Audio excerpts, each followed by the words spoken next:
Un tur Jā, varbūt kādā mirklī var ieslēgt arī prezentāciju.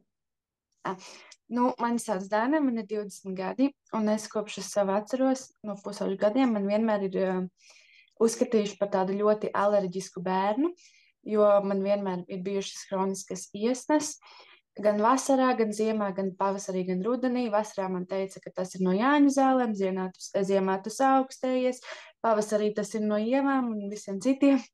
Un, jā, es ļoti daudz arī esmu izbraukājusi visādus ārstus, poliklīnikas. Es esmu taisījusi arī alerģiskos testus, ka tev iešpricē visādas vielas rokā un tad skatās, no kuras vielas tev uzpumps un tāda sarkana pleķi, un man parādīja, ka no zemesriekstiem, bet tā kā es dzīvoju laukos, man īpaši vispār nebija tā kā zemesriekstu uzturām. Nu, dažreiz varbūt kaut kādās konfektēs vai cepumos, bet man īsti tā kā neprasījās viņi lauka ēdienas. Mums pārsvarā tur bija kaut kādas tur klimpu zupas, avenes, zemenes un tā.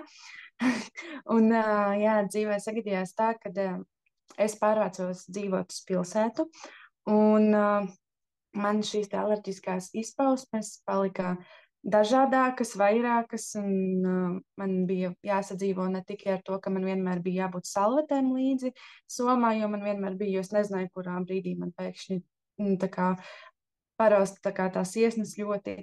Tad man bija tā, ka man vasarās ļoti ar ādu bija problēmas, man bija dažādi izsitumi, uh, čūlas, man uzpampa.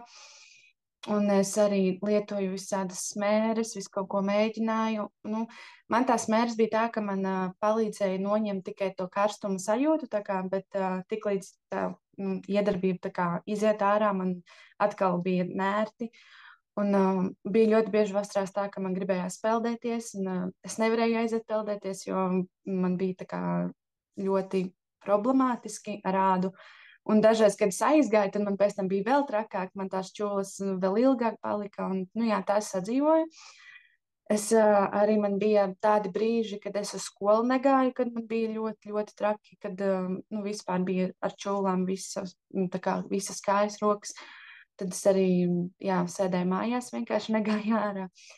Un tad es uzzināju informāciju par organisma attīrīšanu, par organismu piesārņotību, par arī daudz ko citu, ko es nekad iepriekš nekur nebiju zinājis. Man neviens to neteica.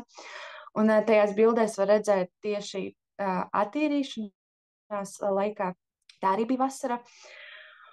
Un, jā, es izgāju detoksu programmu, un mani pirmie rezultāti parādījās jau pēc 2 nedēļām. Man sākās organismā ļoti intensīvs attīrīšanās process. Man tie pūslīši tecēja.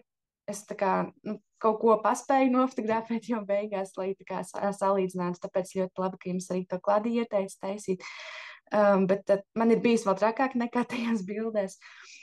Un šajā attīrīšanas procesā man tiešām es sapratu, ko nozīmē, kad organisms attīrās, jo man tie pūšļi bija ļoti lieli. Tur tajā bildē ir maziņš, bet man bija ļoti lieli, un viņi sprāga un tīrījās tiešām ārā. Es no sākuma nesapratu, vai tas ir normāli vai nē. Un pēc tam 2 nedēļām man bija vispār ļoti skaista āda, tīra āda, kājas arī varēja mierīgi iet sauļoties, peldēties, vilkt svārkus. Un man līdz šai dienai vispār nav atgriezušās ne iesnas. Nu, tad, ja patiešām saaugstējas vai kaut kāds caurvērš, bet man tā kā ilgstošas chroniskas iesnas nav bijušas, man ādas izjutumi arī nav bijuši. Un man ļoti, es ceru ļoti to, ka jūs to tiešām dzirdējāt, tiem, kuriem varbūt pazīst kādus cilvēkus ar alerģiskām reakcijām, jo man ļoti žēl to, ka man agrāk to neviens nepateica, jo es iztērēju ļoti daudz naudas uz dažādām zālēm, uz smērēm, uz tiem pašiem testiem. Maniem vecākiem tuviniekiem arī taču bija satraukums par to, nu, jo, kad ārsti nevar palīdzēt īsti, un tad es tā kā iemācījos ar to sadzīvot. Un, jā, es ļoti ceru to, ja kāds pazīst kādu, kad izstāstīs, jo es būtu bijusi ļoti priecīga, ja man vismaz manā informācijas laukā būtu bijusi agrāk tā informācija par organismu attīrīšanu. Jā, paldies! Paldies, Dana. Jā, Dana, tev tajā laikā bija 18, jā, vai 17 gadi? Cik tev bija? Man bija, Man liekas, 18, vai man bija pirms 18, gandrīz ne? Jā. 18. Es atceros, ka Dana man uzrunāja, man likās tik jauna meitene, kā jau tā, tik daudz problēmas un tik ātrs rezultāts. Tas bija vienkārši fantastiski. Bet te ir jāsaprot, ka Danai ir ļoti jauns organisms. Un tātad šī te piesārņotības pakāpe varbūt viņa ir augsta, bet organisms ātrāk atjaunojās.